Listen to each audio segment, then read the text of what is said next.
সোনাদিয়া দ্বীপ, যেটি কক্সবাজার থেকে প্রায় ৮ কিলোমিটার বঙ্গোপসাগরের বুকে ভেসে ওঠা এক দ্বীপ।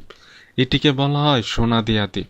আপনি এখানে গেলে এখানের সৌন্দর্য এবং এখানকার পরিবেশ দেখে আপনি মুগ্ধ হয়ে যাবেন। এটি কক্সবাজার থেকে প্রায় ৮ কিলোমিটার ভেতরে এবং বঙ্গোপসাগরের মাঝখানে জেগে ওঠা একটি দ্বীপ। এটাকেই বলা হয় সোনাদিয়া দ্বীপ। হ্যাঁ বন্ধুরা, আজকে আমরা সেখানেই ঘুরতে যাব এবং আপনাদেরকে দেখাবো কি আছে, কিভাবে ঘুরবেন বা কিভাবে যাবেন, কয় টাকা খরচ হবে, কোথায় থাকবেন, সব কিছু মূলত আজকের এই ভিডিওর মাধ্যমে আমি তুলে ধরার চেষ্টা করব। তা আমি এসকে সাগর খান, ব্লগ 009। যদি আমার এই ভিডিওটি ভালো লাগে অবশ্যই আমার চ্যানেলটিকে সাবস্ক্রাইব করে দিবেন। তা চলুন, এই সোনাদিয়া দ্বীপ যেতে হলে আপনাকে প্রথমেই বাংলাদেশের যে কোনো প্রান্ত থেকে গাড়িতে বা ট্রেনে করে আপনি কক্সবাজার যেতে পারেন। কক্সবাজার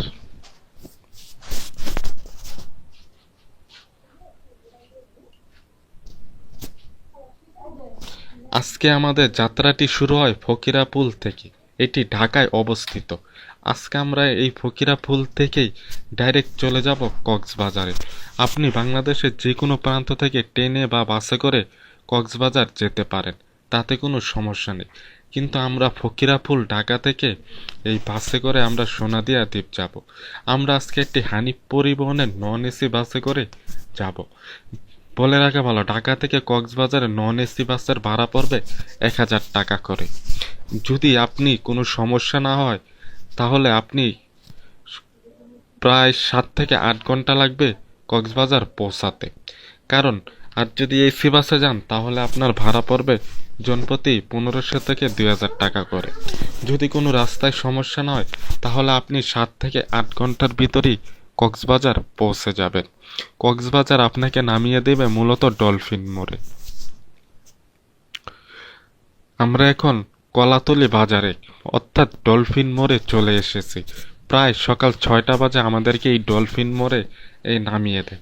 তারপরে আমরা ডলফিন মোড় থেকে কক্সবাজার ৬ নম্বর ঘাটে চলে যাব। কিভাবে যাব সেটাও আপনাদেরকে আমি দেখাবো। ওখানে যাওয়ার আগে আমরা প্রায় ৭০ টাকা করে জনপ্রতি সকালের নাস্তাটা এই হোটেল থেকে বা রেস্টুরেন্ট থেকে সেরে নিই। সকালের নাস্তা করে আমরা একটি অটোরিকশাতে উঠে সেই অটোরিকশা আমাদেরকে নিয়ে যাবে একেবারে ঘাটে। কলাতলী ৬ নং ঘাট। ভাড়া পড়বে প্রায় জনপ্রতি ৮০ টাকা করে। আমরা মূলত অটোটি দিয়ে এখন যাচ্ছি। দেখুন কক্সবাজার এলাকাটি কত সুন্দর দেখছেন। চারপাশের ভিউ এবং মুগ্ধ করে দেবে আপনাকে। খুবই একটি সুন্দর। আমরা কিন্তু প্রায় ঘাটে চলেই এসেছি। এই যে আপনারা দেখতে পাচ্ছেন, আমরা কিন্তু এখন ঘাটের দিকেই এগিয়ে যাচ্ছি। কারণ আমরা এখান থেকে দেখি কিসে করে যাওয়া যায়, কারণ আমি এখানে প্রথম এসেছি। এটা হলো ৬ নং জেটি ঘাট, কক্সবাজার। এখান থেকে আমাদেরকে মূলত সোনাদিয়া দ্বীপ যেতে হবে। তা এখানে কিন্তু আমাদের মতো আরো হাজার হাজার মানুষ বা পর্যটক এখানে যায়। আপনি যদি সোনাদিয়া যাব রিজার্ভ স্পিরিট বোট ভাড়া নেন তাহলে ৩,৫০০ টাকা ভাড়া পড়বে। তো আমরা স্পিরিট বোটটি ভাড়া নিয়ে সোনাদ্বীপের দিকেই এগিয়ে যাচ্ছি বা যাব। এখন কিন্তু এই যে স্পিরিট বোটগুলো দেখতে পাচ্ছেন, এটি কিন্তু আপনাদেরকে সোনাদিয়া দ্বীপ নিয়ে যাবে। আর যদি আপনি রিজার্ভ না যান তাহলে জনপ্রতি ১০০ টাকা করে এই স্পিরিট বোটে আপনি সোনাদিয়া দ্বীপ যেতে পারবেন। আর ঘোড়াঘাট থেকে আপনি ৫০ টাকা রিক্সা ভাড়া দিয়ে তারপরে আপনাকে সোনাদিয়া দ্বীপ যেতে হবে। আমরা কিন্তু এখন গটিভাঙ্গা ঘাট সেখানে অলরেডি চলে এসেছি। দেখুন ঘাটটি, এই যে এখানকার পরিবেশ, এই যে মানুষ। কারণ আমরা জানি যে কক্সবাজারে বেশিরভাগ মানুষই এই শুটকির আবাদ বা লবণের আবাদই করে থাকে। আর এই যে বোটগুলো দেখছেন, এটি কিন্তু মূলত বঙ্গোপসাগরের একেবারে মাঝখানে চলে যায় মাছ শিকার করার জন্য জেলেরা। তো আমরা আস্তে আস্তে এগিয়ে যাব। এই যে দেখুন বোটগুলো কত সুন্দর। এই বোটগুলোই মূলত একেবারে বঙ্গোপসাগরের মাঝখানে এই মাছ ধরার জন্য বা শিকার করার জন্য চলে যায়।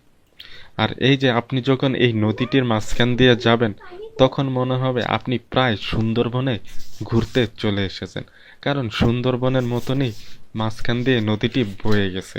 আর আমরা যারা সুন্দরবন গিয়েছি তারা কিন্তু মূলত বিষয়টা বা সিনটা আপনারা দেখলেই বুঝতে পারবেন, যেটা এক দ্বিতীয় সুন্দরবনে চলে এসেছেন। তো এখানে যখন জোয়ার থাকে তখন পানি থাকে, আর জোয়ার না থাকলে পানি থাকে না। তখন আপনাকে ভোর থেকে নেমে এই যে সোনাদিয়া দ্বীপ হেঁটে আস। আর আমরা কিন্তু অলরেডি সোনাদিয়া দ্বীপ পৌঁছে গেছি।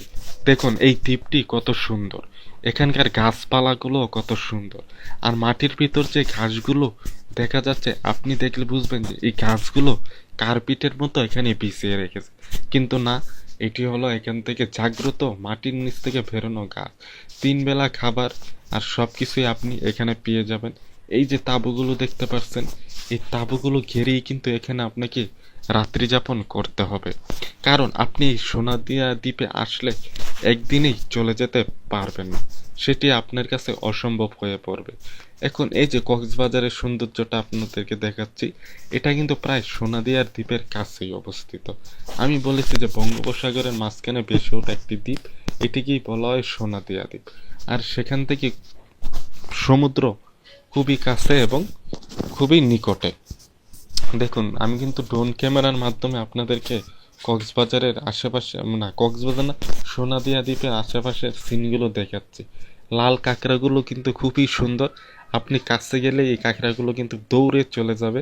দেখুন যারা কক্সবাজার গিয়েছেন মূলত এই কাঁকড়াগুলো কিন্তু অবশ্যই দেখেছেন, আর যারা দেখেননি অবশ্যই কমেন্ট করে জানাবে। দেখুন কাঁকড়াগুলো কিন্তু লাল লাল এবং খুবই অসাধারণ। আর যখন সন্ধ্যা হয়ে যাবে তখন এখানকার ভিউটা কিন্তু আরো সৌন্দর্য বেড়ে যায়। আর এই যে তাঁবুগুলো যে দেখতে পাচ্ছেন, এই তাঁবুগুলোর মাধ্যমেই কিন্তু আপনাকে এনে রাত্রি যাপন করতে হবে। রাত হলে এখানকার ভিউটা আরো খুবই অসাধারণ হয়ে যায়। যে একবার আসবেন সে মুগ্ধ হয়ে যাবে। তো আমি বলবো অবশ্যই একদিন সোনাদিয়া দ্বীপে ঘুরে আসবেন, যদি আপনার হাতে সময় থাকে। অবশ্যই অবশ্যই ফ্যামিলি নিয়ে যাবেন, খুবই ভালো এনজয় করতে পারবেন। এখানে গেলে আপনি দেখবেন অনেক পর্যটক এই রাতে গান বাজনা করতেছে, মাঝখানে এই যে এরকম ভাবে আগুন জ্বালিয়ে বসে আছে, বসে বসে সবাই আড্ডা দিচ্ছে, যারা পরিচিত আর যারা অপরিচিত তারা চুপচাপই বসে আছে। আর রাত হলে আপনাকে এই তাঁবুর ভিতরেই থাকতে হবে, তাতে কোনো সন্দেহ নেই। কিন্তু এই তাঁবুর ভিতর থাকার এনজয়টা বা মজাটাই কিন্তু অনেক আলাদা। আপনি কক্সবাজার আসলে যেই টাকা দিয়ে হোটেল ভাড়া করে থাকবেন, সেখান থেকে কিন্তু এই তাঁবুর ভিতর থাকলে আপনি অনেক মজা পাবেন, আলাদা ধরনের একটা এনজয় আপনি করতে পারবেন। এখানে আপনি আসলে কাবাবও পেয়ে যাবেন, বারবিকিউও পেয়ে যাবেন, যারা এগুলো বিক্রি করে তাদের কাছ থেকে কিনে আপনি খেয়ে খুবই মজা পাবেন, কারণ এখানকার কাবাবগুলা খুবই অসাধারণ। আমি নিজেও খেয়ে দেখেছি, খুবই স্বাদ এবং অসাধারণ।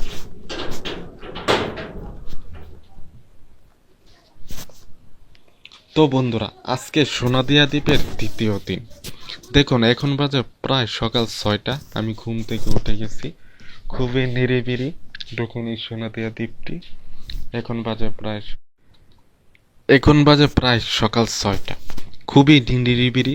অনেকেই ঘুমাচ্ছে, অনেকেই জগিং করার জন্য হাঁটাচলা করছে, কিন্তু খুবই সুন্দর এবং সেফটি জায়গা, আপনার কোনো ধরনের কোনো সমস্যা এখানে হবে না। তো আপনি যখনই সময় পাবেন এই সোনাদিয়া দ্বীপে ঘুরতে চলে আসবেন।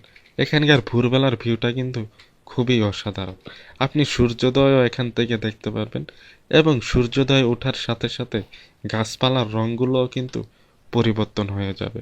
খুবই খুবই সব মিলে একটা খুবই সুন্দর অসাধারণ ভিউ আপনি দেখতে পারবেন। তো মূলত আজকে এই ছোট্ট ভিডিওর মাধ্যমে সোনাদিয়া দ্বীপের অনেক তথ্য আপনাদের মাঝে তুলে ধরার চেষ্টা করলাম।